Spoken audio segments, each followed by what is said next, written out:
Le livre d'Amos. Amos pas dans l'air. Et tu as dit, et t'as un méton. Chokukui et ton. Passez là à matin. Alléluia. Et t'as un méton. Chokukui et ton. Passez là à matin. Mijo.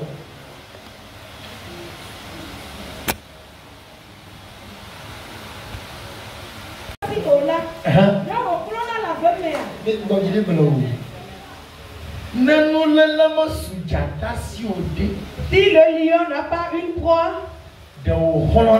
rugit-il? C'est une question. Avançons.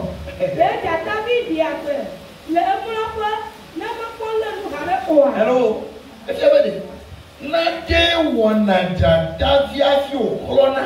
Il y a quelque chose qui se passe sur le lionceau avant qu'il ne crie.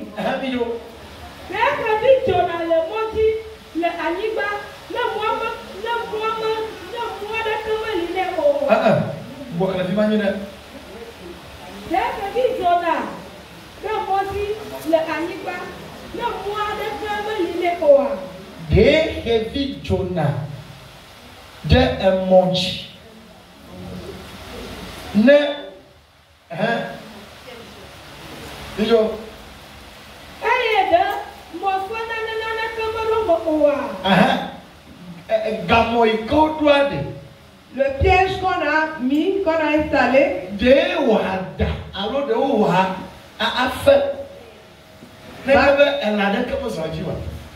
va-t-il être pris s'il n'y a pas un animal?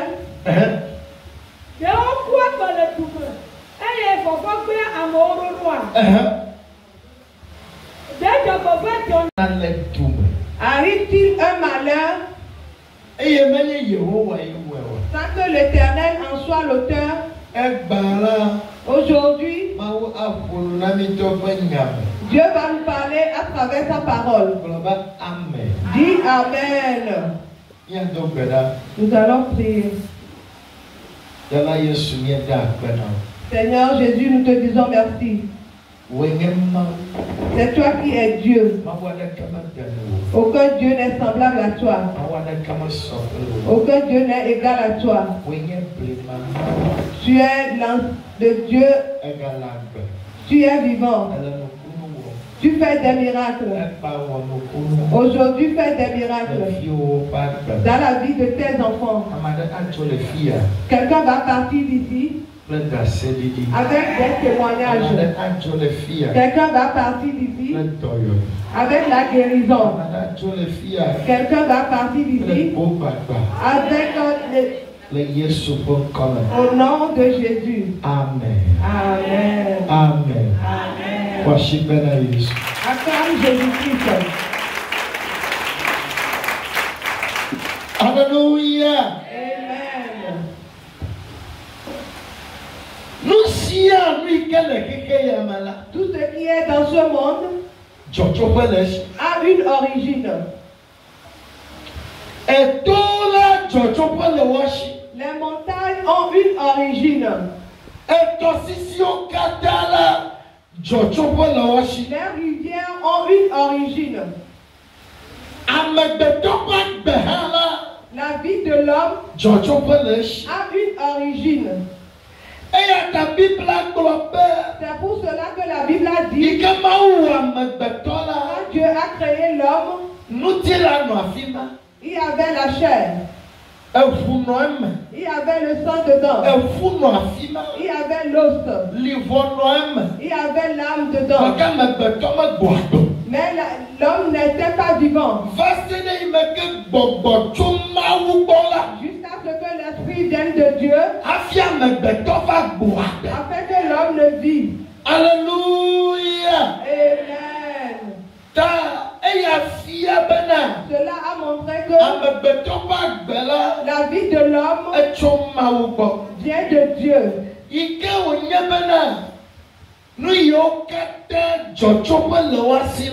Parce que toutes ces choses ont une origine. Je suis venu pour te dire ce qui se passe dans ta vie, ce qui se passe dans ta famille a une origine. Et cette origine, nous allons rentrer j'ai vu que certains ont des balais, certains ont des haches, certains ont des coupes, certains ont des roues. Ils sont partis à leur origine. Ce qui est infaisable, ce qui est irrestaurable, tu vas le restaurer ce soir. Tu vas rentrer dans la maison. Tu vas changer la vie de la famille.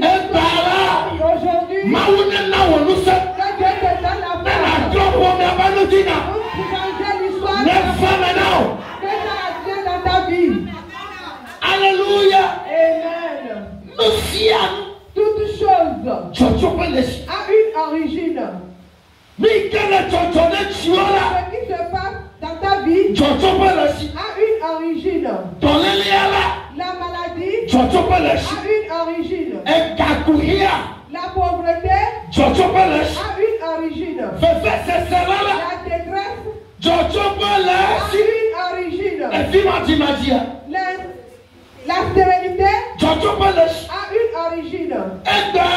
Aujourd'hui, je commande au nom de Jésus, tout partout où ton problème est advenu, que ça écoute.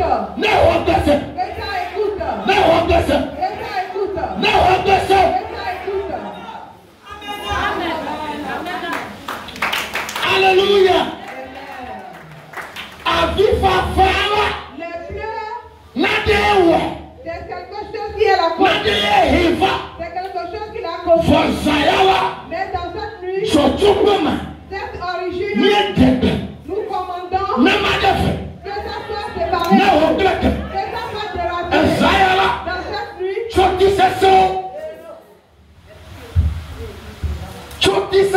les pièges qu'on a cloués là-bas, nous commandons cette nuit que ça soit déraciné. Je commande au nom de Jésus. Je vois les éclairs. Dans cette nuit, Alléluia. Amen. Que les tonnerres de Dieu, que la force du tonnerre dans tes origines, les rocs, les rochers, l'origine.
Toute chose possède une origine. Dans cette vie, si tu vois quelqu'un qui avance, qui prospère, Ça montre que il a travaillé sur son origine. Parce que l'Éternel a demandé que peut faire un juste si les fondements sont ruinés. Qu'est-ce que tu peux faire? Si les fondements sont assis, qu'est-ce que tu peux faire? Les attaches sont assis sur la qu'est-ce que tu peux faire? S'il est méchant, les gens qui méchants, les tantes méchants, ils disent que vos enfants ne vont pas avancer. Que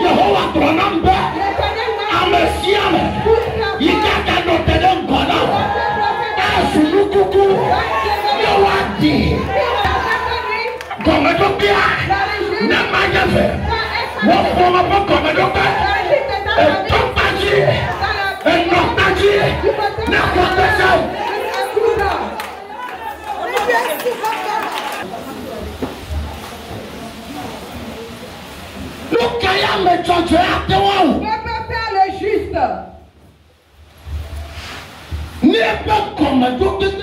Si ces fondements sont ruinés, mes frères, avant de partir de cette vie et devenir riche, devenir grande, avoir de l'honneur, restaurer l'origine. Tout tu tiens, tu dois la restaurer. Dans cette nuit, je veux que tu aies la foi pour partir d'ici. La puissance du ciel après cette nuit, vous allez passer les anciennes nuits.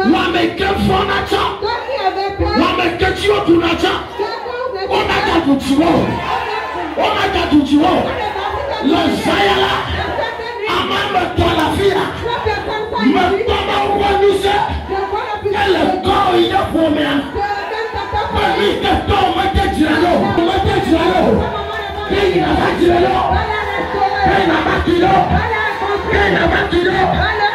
On a dit, on a construit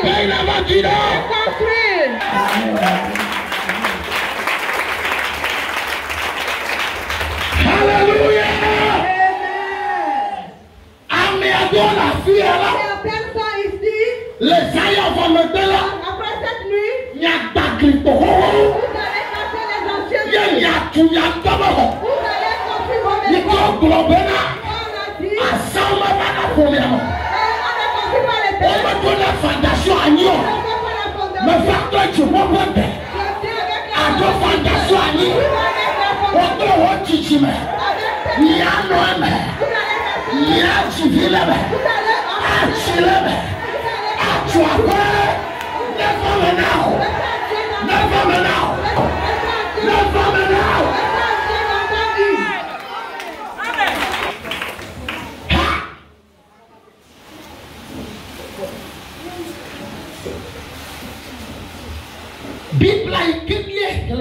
La Bible que nous lisons,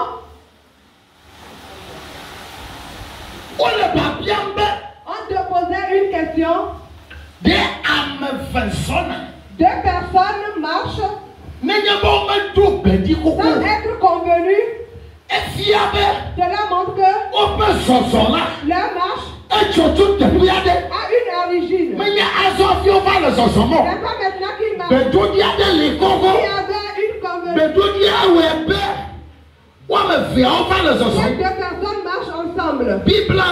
La Bible a dit le lion rugit sans avoir une proie. Cela montre que le lion a la proie. Avant qu'on attaque, qu'est-ce que la Bible dit? La Bible dit tes pleurs a une cause. Ta stérilité a une cause. Ton retard a une cause. Ta maladie a une cause. Mais dans cette vie, l'Éternel m'a dit, ils vont venir par une Yehowa mandreji. Esayala. Yehowa nako olanu. Yehowa nako olupalu.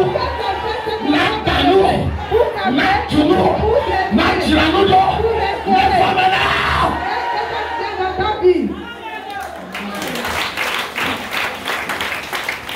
Hallelujah. Voici maintenant Jésus. Attends Jésus.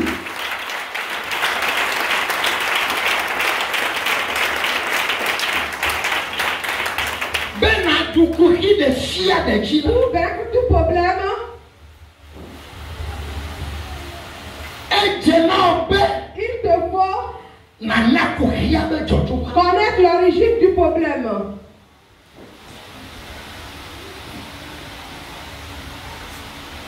Si tu pries, tu fais la guerre, tu chasses quelque chose de chez toi,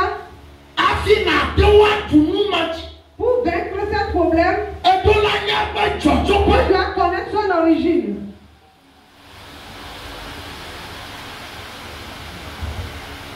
Hello?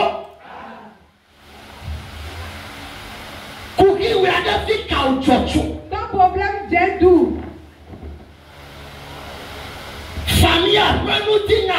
L'histoire de la famille qui a aucune église, ça vient d'où? Tu te vois, tu te promènes, tu vois tes frères et sœurs, ça ne va pas. Tu vois dans la famille, ça ne va pas.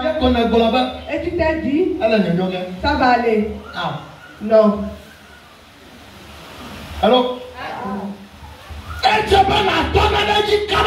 faut que tu commences quelque chose rapidement. Demande, pose-leur la question. Pose-leur la question. Va vers l'Éternel. Qu'est-ce que ma famille? Qu'est-ce qui se passe? Qu'est-ce qui cause ça? Il faudra que tu connaisses dans cette nuit. Je t'ouvre. Les sorciers, les méchants, les vedous, ils sont en cachette dans la famille.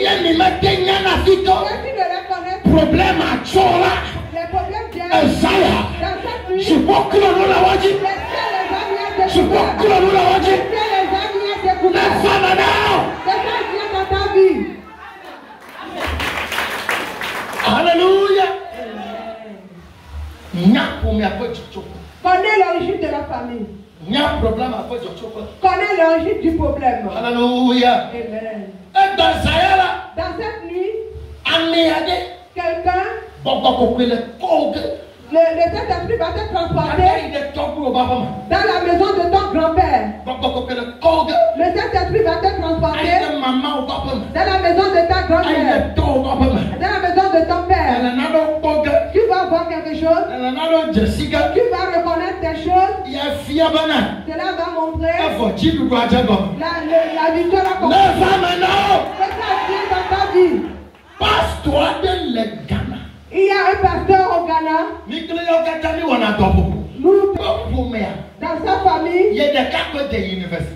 c'est lui seul qui a fréquenté l'université. Quand il a fréquenté l'université, il a souffert. Arrivé à un moment, c'est comme il est mort. C'est comme toutes les charges de la famille sont au-dessus de lui. Les sœurs, les frères, sa maman et son papa, toutes les charges sont sur lui.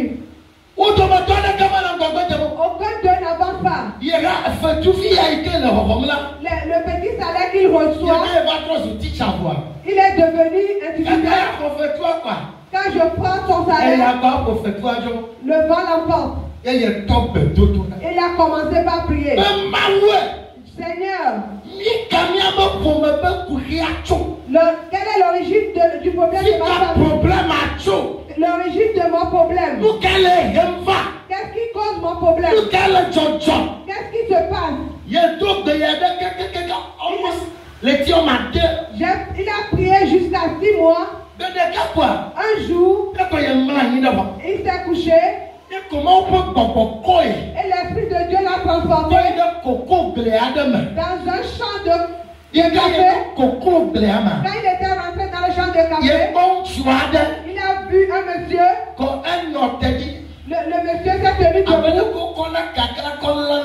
Comme on prend un couteau pour couper. Il aiguisait le couteau devant le monsieur. Il voit les feuilles du bananier. On a coupé les bananiers pour couvrir quelque chose. Dans la révélation, il a entendu la voix. Enlève les feuilles du bananier. Quand il a pris les feuilles pour voir le dessous du bananier, on a tué une personne. On l'a coupé en morceaux. On l'a mis là-bas. Et on l'a couvert par les feuilles du bananier. J'ai entendu la voix. C'est l'origine de votre problème. Dans cette nuit, tu vas connaître pourquoi. Tu dois reconnaître si Jésus âme de Dieu.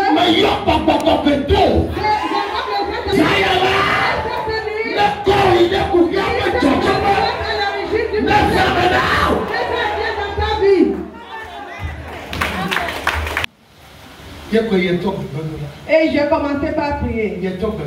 J'ai commencé par prier. J'ai commencé par prier. Et j'ai commencé par demander pardon. Parce qu'il y a un cri dans la famille. On doit travailler concernant cela. Aujourd'hui, Dieu va ouvrir tes yeux. Tu vas voir l'origine. Au nom de Jésus. Si on a caché dans la montagne, et cet esprit va le mettre dans un homme. Et cet esprit va le révéler. Alléluia. Amen. Moi, je suis sorti des esprits familiaux. Qu'est-ce qui s'est passé dans ma famille? Alors, caméra la fille,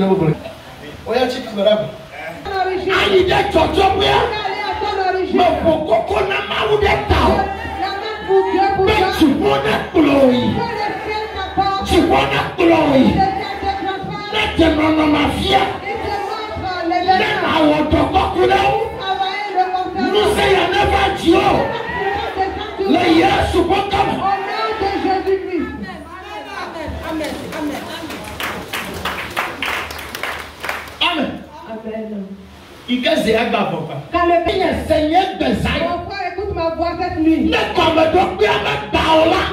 L'origine n'est pas cassée. L'avancement, il n'y a pas d'avancement. La femme qui a porté l'habit rouge. Toi qui as porté l'habit rouge. Tu as vu tes deux mains. Tu as pris un marteau. On t'a amené. J'ai vu un grand baobab dans une forêt. Et l'Esprit de Dieu me disait, on a adoré le serpent. Cette serpent. Il a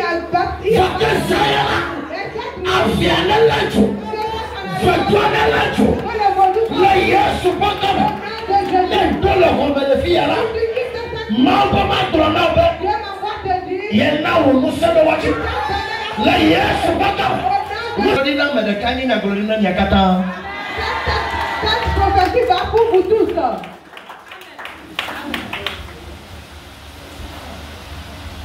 Alléluia. Voici Jésus. Acclame Jésus. Parce que cette dame, son foyer, parce que leur grand-père s'est marié à plusieurs. Amen. Amen. Acclame Jésus. Jesus. J'aimerais dans cette nuit tu sois fâché.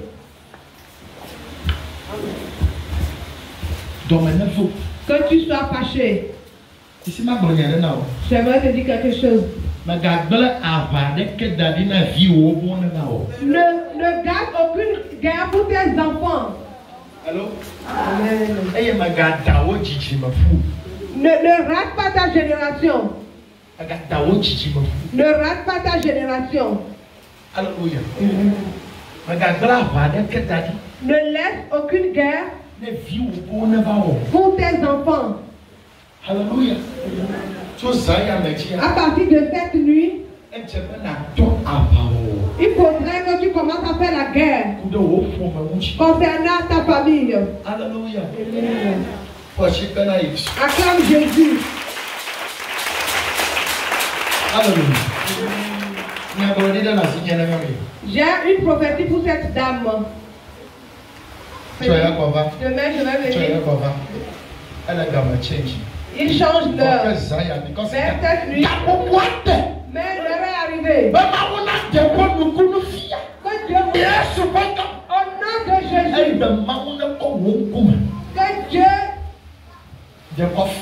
que Dieu lui montre ton visage. Qu'il voit ton visage. Qu'il va avoir les sorties. Qu'il advienne dans ta vie. Qu'il advienne dans ta vie. Qu'il advienne dans ta vie. Qu'il advienne dans ta vie. Qu'il advienne dans ta vie. Au nom de Jésus.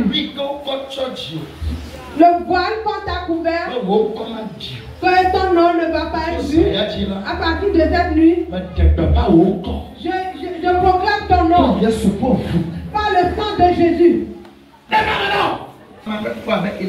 Je vois une personne comme un électricien.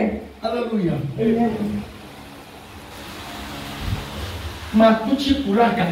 Tu ne vas pas mourir, tu ne seras pas électrocuté. Alléluia.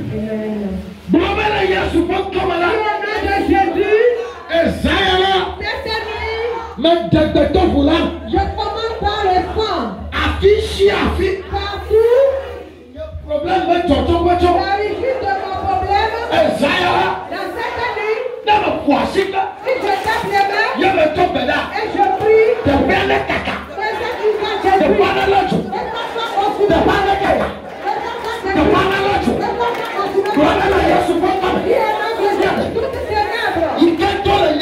qui est dans ma famille, dans ma maison, dans cette nuit, si je tape les mains et je prie,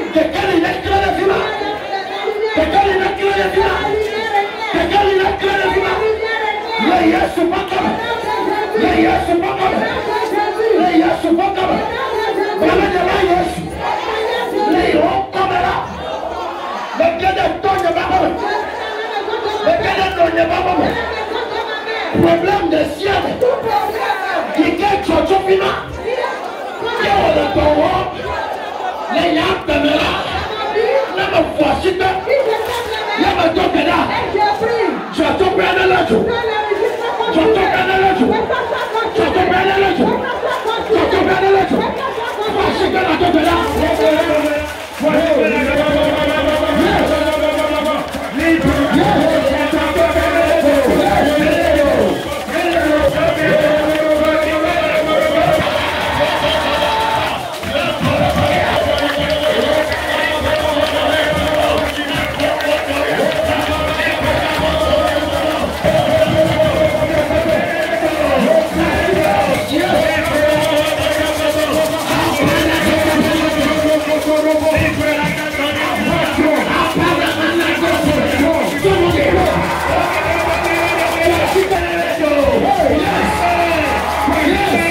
Yes.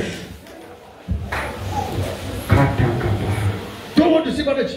Enlève ta main droite. Blabé Sayala. Il t'a tenu.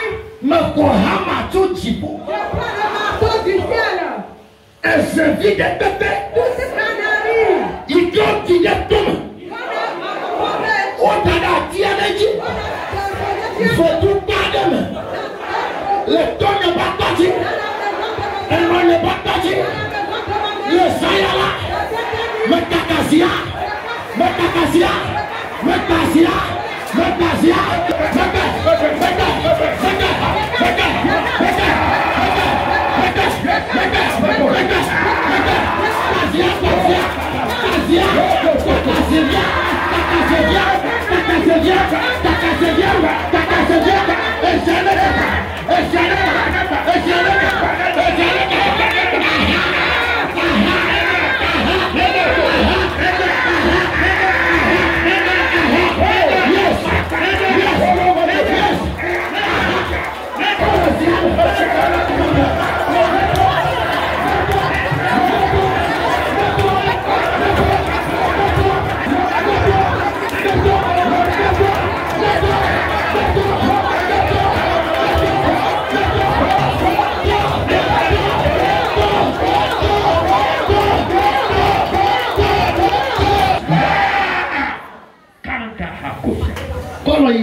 Yes. Sois spirituel. Mais il y a que l'homme est top. Je vais compter 3. Il faut faire communion avec le Saint-Esprit. Toute personne qui est dans ce temple, on a mis dans une canarie de famille. On vous a mis dans une calebasse. Dans une calebasse. Dans une calebasse. Saint-Esprit. Si je compte 3 fois, toute personne qui est ici, qui est dans la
J'aime que le passeport de certaines personnes.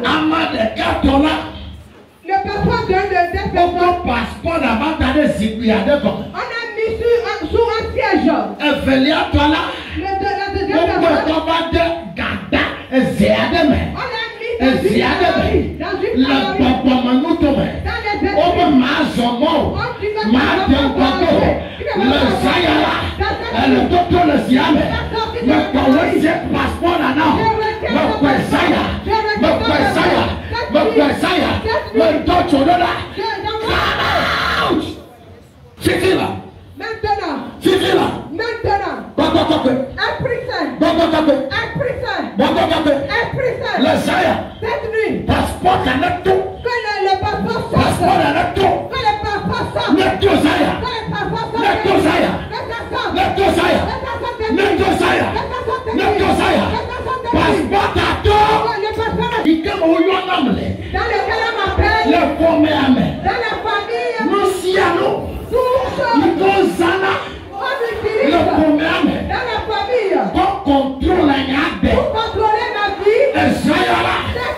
Fais tout le temps. Il que le droit. Les familles. Les topatis. Yo famille avec toi.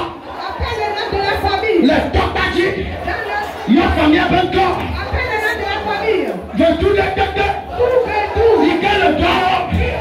Le nom n'est pas tadi. Yo famille avec toi. Le nom n'est pas tadi.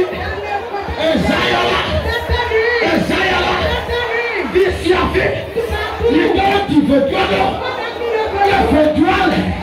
Il est pas mal. Ezayala. Je vais pas tout. Il y a pas tout. Et bibi.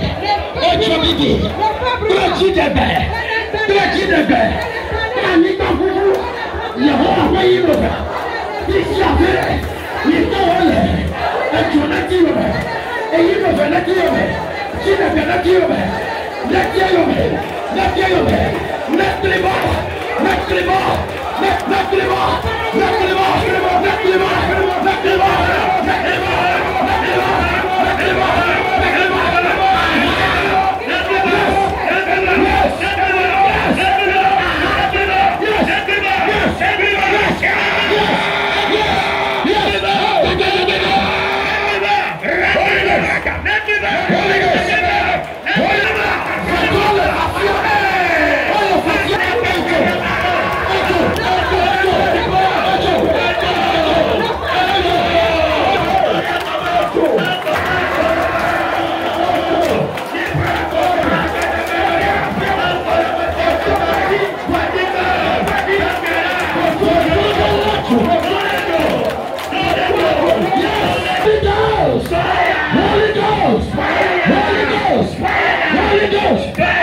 elle le fout du tout le roi magnifique.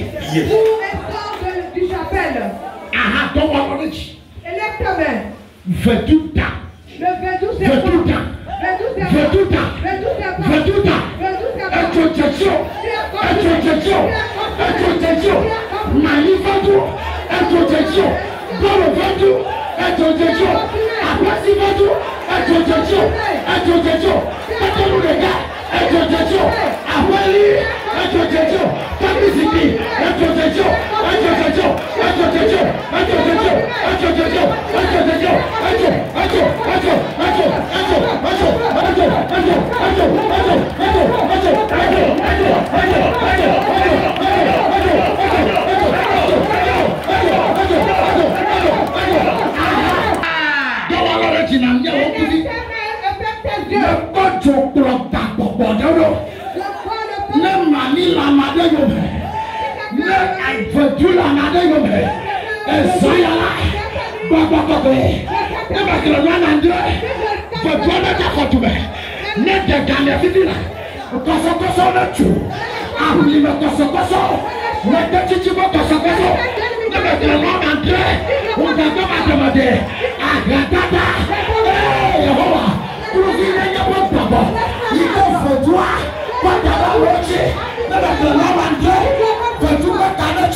voici.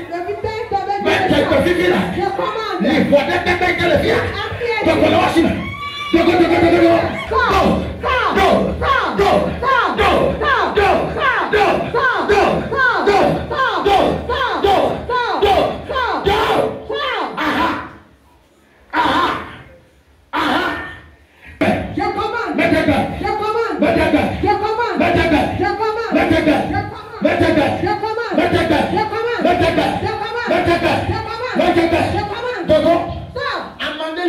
Quelqu'un ici, tu es né. On va dessiner photo.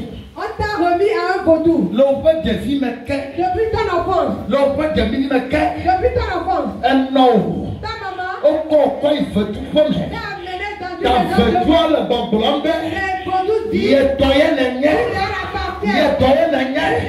Votre sayala. On connaît votre aussi. Et tu connais aussi. Papa, papa, papa, tu.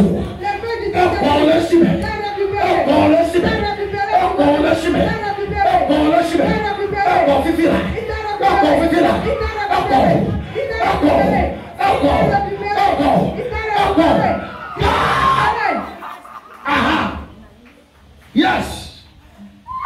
Yes. Yes. Veux-tu m'aider, ton père? Le vaudou qui dit. Il est toyé le nez. Et ça y est là.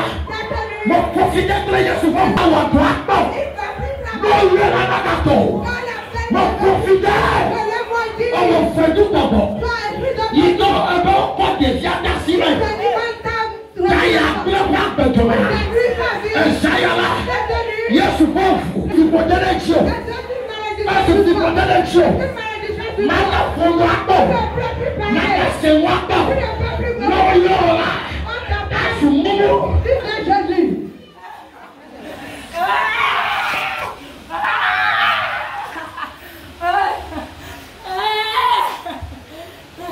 Le Yes, Au nom de Jésus. Élève ta main droite. Il y a reste une prière. Et le Saint-Esprit va commencer par vous voir. Are you ready now? Amen. Praise the Lord. Alléluia. You see, si tu es dans ce temple, je ne vais pas imposer la main à qui que ce soit. Hello?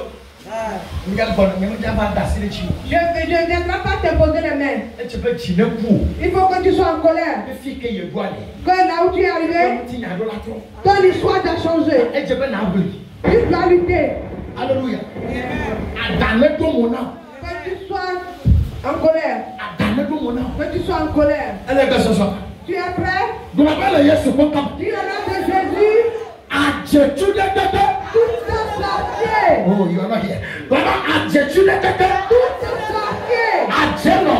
Tout est sorcier. Le tonyo babati.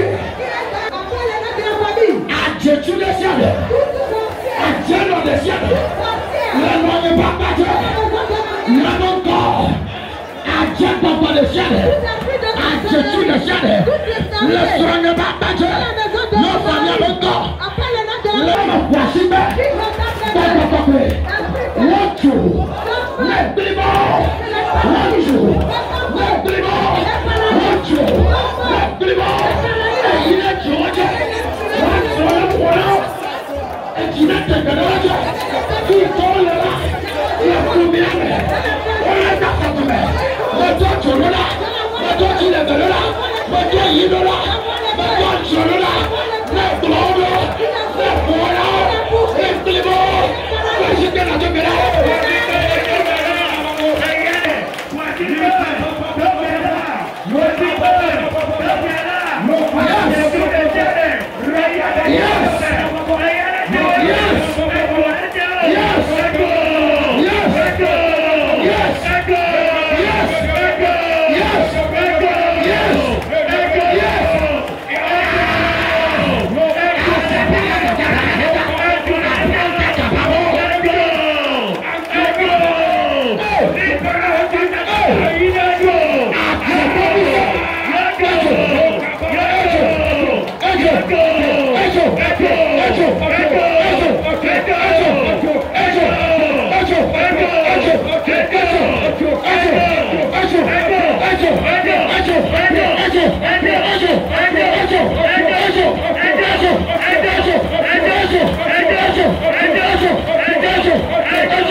Afogame, never Tito, Ziandre, never Yaga Supoko, a canachu,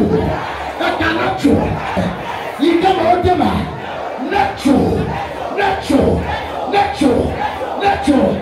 never can do the Canatico, and the Bassasa, le petit Yama, oh, for today, that them Yakapone, for Joa Kaka, and the Bassasa, wow, and Canacho, Joe, and Canacho, Dry, and Canacho, 5, 6, 7, yes,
Yes. Don't want to get